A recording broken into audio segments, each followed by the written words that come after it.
There are a ton of suburbs to choose from if you're looking at moving into Denver, Colorado. Two of these, which have quite a bit of interest, are Erie and Longmont. But despite being so close to one another, either's atmospheres are vastly different. So I want to explore some of these differences and give you a better perspective on which one might be a better choice. Let's get started.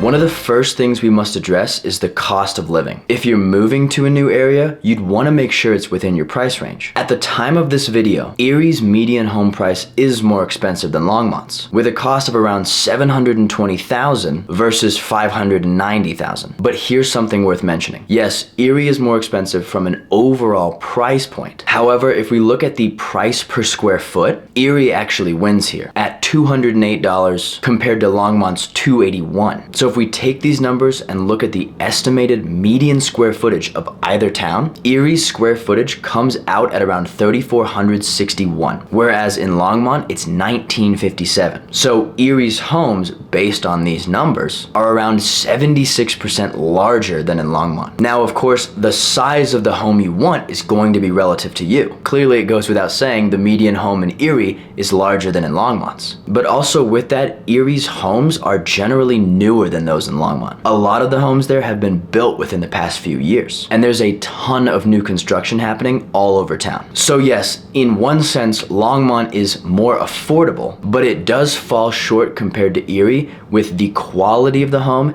and the amount of home you're getting for that price. And then also, since Erie's homes are generally newer, I'd argue they can come with less complications and age-related issues that could be more prevalent in the older homes in Longmont. But cost aside, another important comparison to address is the town's locations. So if we look at a map, both towns seem to be equidistant from Boulder. So if work or personal reasons takes you into the city, there's no clear advantage to being in either Erie or Longmont. But one difference to mention is that if you're going into Denver, Erie is definitely the closer option. Now, it's about 10 minutes closer, give or take, which I can understand people saying that's not really that significant of a difference. But I'd argue that it can be depending on how close you actually want to live to the city. If your work takes you into Denver and the commute time is a big factor in where you choose to live, I'd argue Erie is thus a better option. But perhaps maybe you're not interested in being close to Denver. In fact, you want to be far away from Denver and are looking for a more rural aesthetic. Then I'd say Longmont's probably the better option.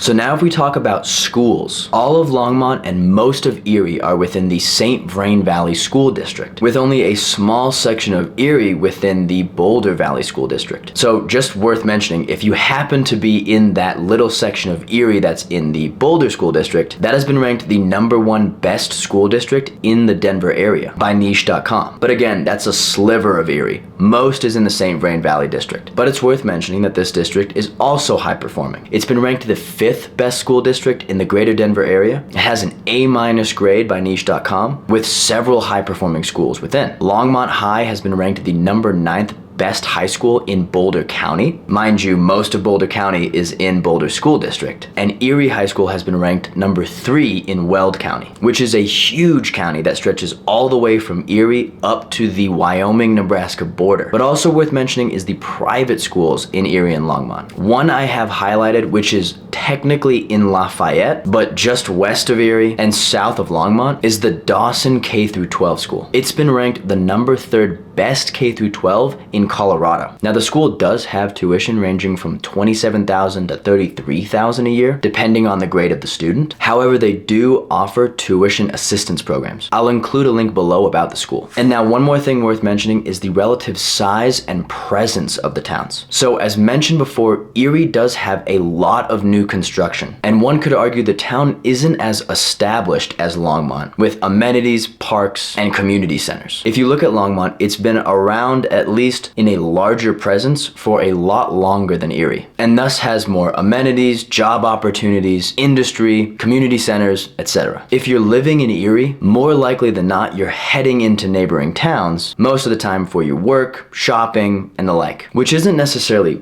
bad per se, since a lot of the towns are very close by. But if you're looking for a place to live that has quite a lot available, then Longmont could be a better option. Now in all, which town is better? Well, that's for you to decide. Let me know below what you think. But even with that being said, comparing Erie to Longmont is just scratching the surface. If you're curious about either town, I recommend watching these videos. I go a bit more in depth on either one. I think you'll find them helpful. This is Life on the Front Range. I'll see you there.